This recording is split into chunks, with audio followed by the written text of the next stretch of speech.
সংবাদে এবং সৎসঙ্গে যে হোয়াটসঅ্যাপ গ্রুপ, সেখানে নিয়মিত সৎসঙ্গের বিষয়গুলি শোনেন। আজকেও একটু সৎসঙ্গ হবে। আপনারা এখানে যারা আছেন তারাও কিছু বলবেন। আমাদের তো প্রায়শই আলোচনা হয়। এখন একটু স্থির হয়ে বসুন। সুকুমার দা একটু স্থির হয়ে বসুন, একটু সৎসঙ্গ হোক, একটু আলোচনা হোক। এখন আমাদের সত্যায়তন প্রচারক সংঘের শ্রী সুজিত পাত্র মহাশয় কিছু সৎসঙ্গে আলোচনা করবেন।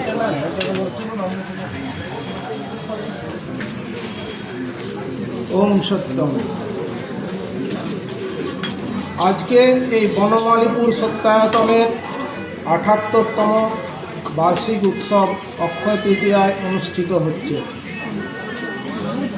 আমরা সত্যায়তন মহামন্দিরের পক্ষ থেকে এবং বনমালীপুর সত্যায়তনের পক্ষ থেকে আজকের এই উৎসবে যোগদানকারী সকল সত্যাশ্রয়ী সত্যানুরাগী ভাই ভগ্নীবৃন্দ সকলকে যথাযোগ্য স্থানে সম্মান জানিয়ে আমাদের আজকের এই হোমানুষ্ঠানের পর সৎসঙ্গের সামান্য বিচার কথা করে আমরা আলোচনা করব।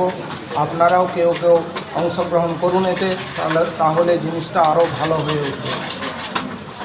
দেখুন, সপ্তর্ষি যোগ জীবনানন্দ স্বামীজি এই এলাকার মধ্যে এসে, বাঁকুড়া জেলার একটি গণ্ডক গ্রাম, তখন ১০০ বছর আগে সত্যায়তন মহামন্দির প্রতিষ্ঠা করেছিলেন। তো তাঁর এই সত্যায়তন মহামন্দির প্রতিষ্ঠা করার উদ্দেশ্য কী ছিল না, উনি যে শিক্ষার অধিকারী হয়েছিলেন সেই শিক্ষা জনসাধারণের মধ্যে ছড়িয়ে দিয়ে যাতে আমাদের সমস্ত জনসাধারণ মানব জাতি আনন্দে থাকতে পারে, আনন্দে বসবাস করতে পারে, সেই প্রয়াস নিয়েই তিনি এই সত্যায়তনের প্রতিষ্ঠা করেছিলেন এবং সেই অনুযায়ী সেই প্রতিষ্ঠান ১০০ বছর ধরে চলেছে। আপনাদের এই বনমালীপুর গ্রামে সত্যাশ্রয়ীর সংখ্যা অনেক এবং আমাদের বাঁকুড়ার যে কেন্দ্রীয় আশ্রম মহামন্দিরের সঙ্গেও অনেকেই যুক্ত আছেন। আমাদের বিভিন্ন আলাপ আলোচনা তো শুনে থাকেনি। আমরা এই যে অক্ষয় তৃতীয়ায় আপনাদের উৎসবে এসেছি, এখানকার বনমালীপুর সত্যায়তনে এই যে যজ্ঞানুষ্ঠান হলো, এই যজ্ঞানুষ্ঠান আমরা বিশ্ব শান্তি কামনায় করে থাকি।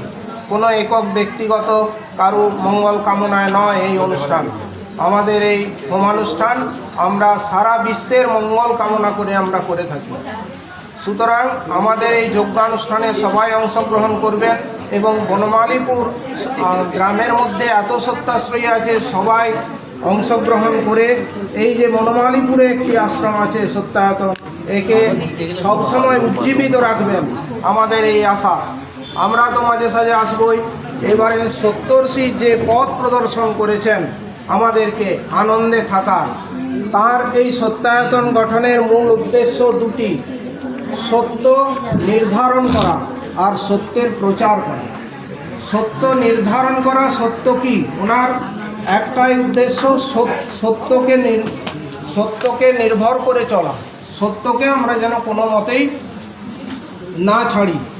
কিন্তু আমরা আমাদের বেশিরভাগ আমাদের সংসারী গৃহী মানুষ সবাই বিভিন্ন কাজে আমরা সত্য থেকে বিচ্যুত হয়ে যাই। সেই জন্যে ওনার যে নির্দেশিত পথ, যাদেরকে আমরা সত্যাশ্রয়ী বলছি, ওনার নির্দেশ অনুযায়ী আমাদের আচার্যকুল অভ্যাস যোগ দিয়ে থাকেন, যাকে আমরা দীক্ষা নেওয়া বলি। দীক্ষা নেওয়া শুধু কানে মন্ত্র পড়া তো নয়, দীক্ষা দেওয়ার যে প্রসেস, সেই পদ্ধতিতে আমরা যদি অনুশীলন করে আগাতে থাকি তাহলে আমরা সেই সত্যের দিকে আগাতে পারব। মনের দৃঢ়তা নিয়ে আমাদেরকে চলতে হবে। প্রতি পদক্ষেপে আমাদের, যেমন আমরা কোনো কাজে চলে আসে তাহলে তো আমাদের আর কাজই নেই, সেই রকম আমরা যদি এই সাধন অভ্যাসের দিকে অগ্রসর হই, আমার ভেতরেই যে সমস্ত শত্রুরা রয়েছে, সেই শত্রুরা কারা না, আমাদের মধ্যেই যেগুলো আছে, কাম, ক্রোধ, লোভ, মোহ, অহংকার। মানুষের সবচেয়ে ক্ষতিকর দিক হচ্ছে অহংকার। আমি ধনী, আমি জ্ঞানী, আমি শ্রেষ্ঠ বংশজাত, এইসব ইত্যাদি যে মনে ভাব আসে, তাতে তার অহংকার প্রকাশ পায়। এবং অহংকারী ব্যক্তি মানে সম্মানিতের সম্মানও করতে পারে না এবং গুণী ব্যক্তিরও আদর করতে জানে না।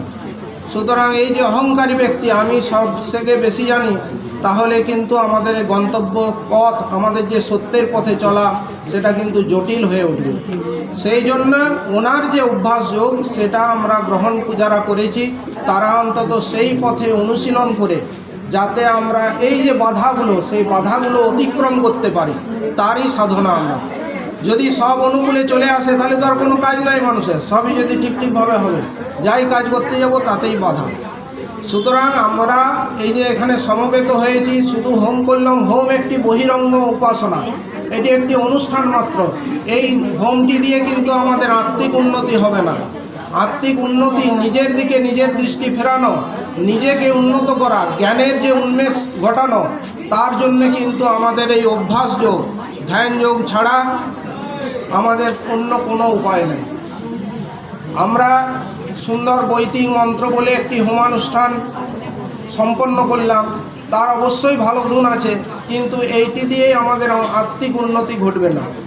তার জন্য আমাদের যে সপ্তর্ষি নির্ধারিত যে পথে, যে পন্থা, সেই পন্থায় আমাদের আচার্যকুল যাদেরকে দীক্ষিত করছেন, আমরা যদি মনের দৃঢ়তার সঙ্গে সেই পথে অগ্রসর হতে পারি, তাহলে আমরা সেই দিকে আস্তে আস্তে আগাতে পারব।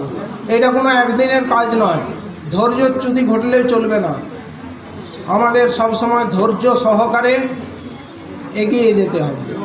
ধৈর্য ধরে আমাদের নানা অসুবিধা আসে, সংসারী লোকদের নানা বাধা বিপত্তি আসে, তার মধ্যে আমার দৃষ্টি যদি থাকে সত্যের প্রতি, সত্যে অবিচল যদি থাকতে পারি এবং মনে দৃঢ়তা থাকে, তাহলে আমরা ঠিক আগাতে পারব। তো সপ্তর্ষি এই বিষয়ে প্রথমে পদ্যে সত্যবাণী বলে একটা কবিতা লিখেছেন উনি, পুরো সারমর্ম। তার প্রথম 4টি লাইনে লেখা আছে, সত্যের রুচি, সেবা আর বিনীত জিজ্ঞাসা, ঐকান্তিক আনুগত্য, শুদ্ধ ভালোবাসা, সম্বল করিয়া যাবে অকপট প্রাণে, তত্ত্ববক্তা ব্রহ্মনিষ্ঠ গুরু সন্নিধান। তো প্রথম শর্তই কি, সত্যের রুচি হতে হবে। জোর করে দেখা দেখি সবাই নিচ্ছে আমিও দীক্ষা নিয়ে নিলাম, সেই দিয়ে কিন্তু হবে না, মন থেকে আসতে হবে। সত্যের রুচি হতে হবে যে আমার সত্যকেই আমি লক্ষ্য করব, তাতে আমার সর্বস্ব যায় যে আগামী সত্যকেই লক্ষ্য করে চলব।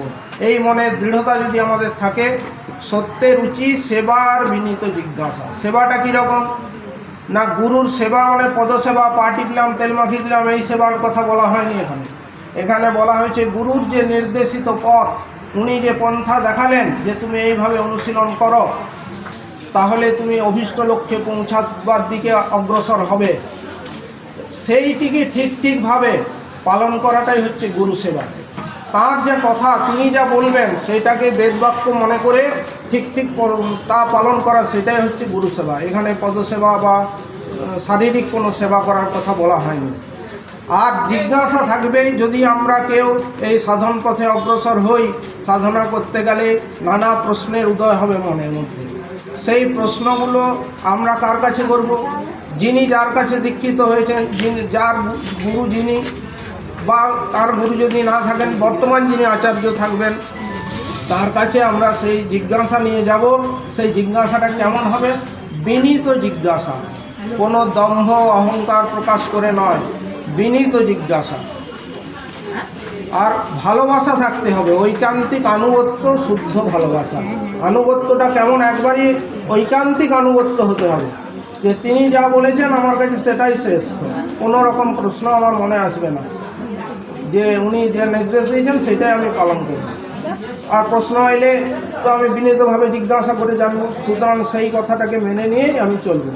সুতরাং আমাদেরকে মন থেকে যে এই দিকে আকৃষ্ট আমরা হই, তাহলে তার গন্তব্য পথ অনেক সুগম হবে। এবং আমরা যারা গৃহী সংসারী লোক, তারা সপ্তর্ষি বলেছেন যে সাধনা করার জন্য বনে জঙ্গলে যাওয়ার প্রয়োজন নেই, আমরা আত্মিক উন্নতি ঘটাতে পারি, আত্মোন্নতি করতে পারি। তো সেই জন্যে আমার গৃহটিকে, আমার সংসারটিকে তার অনুরূপভাবে গড়ে তুলতে হবে। আমার এই আধ্যাত্মিক পথে উত্তরণের সহায়ক রূপে আমাকে সেই আদর্শ রূপে আমার গৃহটি তৈরি করতে হবে। এবং সেক্ষেত্রে আমার ঘরের যে ছোট ছোট বাচ্চা ছেলে তাদেরকে আমরা এমনভাবেই শিক্ষাটা দেবো যেন তারাও বয়সের সঙ্গে সঙ্গে এই দিকে আকৃষ্ট হয়। তা না হলে হঠাৎ করে একটা বয়সের পর বললে তো আর হবে না, কারণ এই যে সাধনা করা এটাও একটা কষ্টসাধ্য ব্যাপার, সারা জীবন লেগে যেতে পারে, এক জীবনে নাও হতে পারে, পরের জন্মের জন্য অপেক্ষা করতে হতে পারে। সুতরাং আমাদের যদি লক্ষ্য অভীষ্ট হয় মুক্তি পাওয়া, তাহলে আমাদেরকে প্রথম থেকে এদিকে যুক্ত থাকতে হবে। এবং এই বিষয়ে আমাদের বর্তমান আচার্য যিনি আছেন তিনি সর্বক্ষণ এই বিষয়ে সহায়তা করার জন্য প্রস্তুত আছেন। শুধু প্রশ্ন করার লোক নেই, যারা সাধনা করবেন, সাধনা না করলে, যোগ সাধনা না করলে তো প্রশ্ন আসবে না, তো উনি সহায়তা করার জন্য সর্বক্ষণ আছেন। একবার দীক্ষা নিলাম, ব্যাস আর কোনো যোগাযোগই রইল না, গুরুর সঙ্গেও না, সত্যাগমের সঙ্গেও না, তাহলে তো এই পথটা জটিল থেকে জটিলতর হবে দিনকে দিন।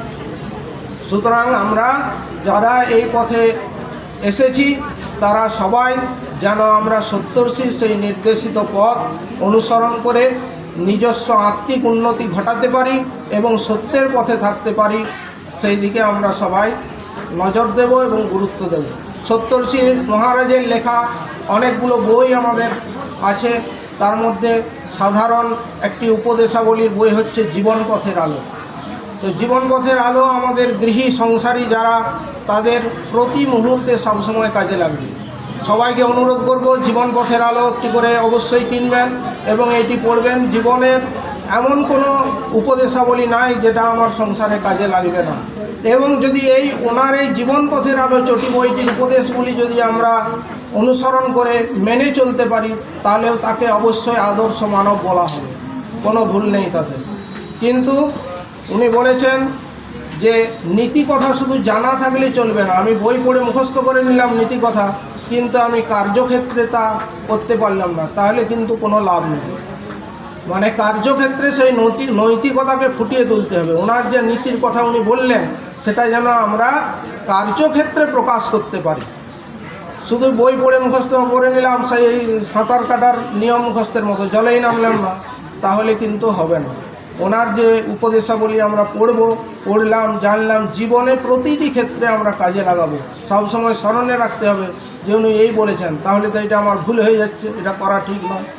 এইরকম বারবার যদি আমরা পড়ি এবং জীবনে কাজে লাগাতে পারি, তাহলে আমাদের সেগুলো জীবনে কাজে লাগবে। এবং ওনার যে উদ্দেশ্য এই আশ্রম করার, এই বনমালীপুর ধরুন এত বড় গ্রাম, এতজন আছেন, মাঝে মাঝে যদি আপনারা উপস্থিত হয়ে নিজেদের মধ্যে বইগুলো পাঠ করে একটু সৎসঙ্গ আলোচনা করেন, বা আমাদের ওখান থেকে বা আচার্য কাছাকাছি থাকেন চাপাডাঙ্গায়, ওনাকে আহ্বান করলেও আসতে পারেন। সবাই জমায়েত হয়ে আমাদের তো আশ্রমে মহামন্দিরে প্রতি বৃহস্পতিবার সন্ধ্যাবেলায় যজ্ঞানুষ্ঠান হয়, তারপরে 1-1.5 ঘন্টা আমাদের সৎসঙ্গ আলোচনা প্রতি বৃহস্পতিবার হয়। এগুলো রেকর্ডিং করে আমাদের যে সৎসঙ্গী সত্যাগম সংবাদ বিভিন্ন গ্রুপ আছে, তাতে প্রায় 100-র ওপর আমাদের সদস্য আছেন, ওগুলোতে যুক্ত হয়ে সবাই শুনতে পান ওগুলো যারা। সুতরাং এইখানেও যদি হয়, যেহেতু একটা জমায়েতের স্থান রয়েছে, আশ্রম অনেক সুন্দর গঠন হয়েছে, গুরুগৃহ হয়ে গেছে, পাশের একটি রুমও হয়েছে, হোমকুণ্ডের জায়গায় সুন্দর, এখানে বসেই সুন্দর আমাদের সৎসঙ্গ হতেই পারে। তো আমরা অনুরোধ করব যে বনমালীপুর সত্যায়তনের পক্ষ থেকে মাঝে মাঝে, অন্তত সবসময় না হোক, মাসে 1-2 মাস পরেও একবার যদি সবাই জমায়েত হয়, ওনার বইগুলো নিয়ে আলোচনা হয়, তাহলে কি হবে, এই যে চর্চার মধ্যে থাকলে জিনিসগুলো ঝালানো থাকে। অনেক সময় কি হয়, আমি আজ বই পড়ার কথা বলছি, একবার পড়লাম, ও তো জানলাম, সেটা কিন্তু কিছুদিন পরে বিস্মরণ হয়ে যাবে। যখন সেটা বিস্মরণ হয়ে যাবে, আর কোনো কাজে লাগবে না সেটা। কিন্তু যদি আলোচনার মধ্যে থাকা হয়, তাহলে বিভিন্ন কাজ করতে গিয়ে যেগুলো আমরা নিজেরা বুঝতে পারছি না ভুল বলে, অথচ সপ্তর্ষির ওই নির্দেশগুলো যদি, নীতিগুলো যদি আমরা পড়ে থাকি, তাহলে অনেকটা আমরা বুঝতে পারবো যে আমরা জীবনে কী কী ভুল করছি। এবং আরেকটা বিষয়, যেমন ধরুন অনেক সময় আমাদের নিজেরা বুঝতে পারছি ভুল করছি,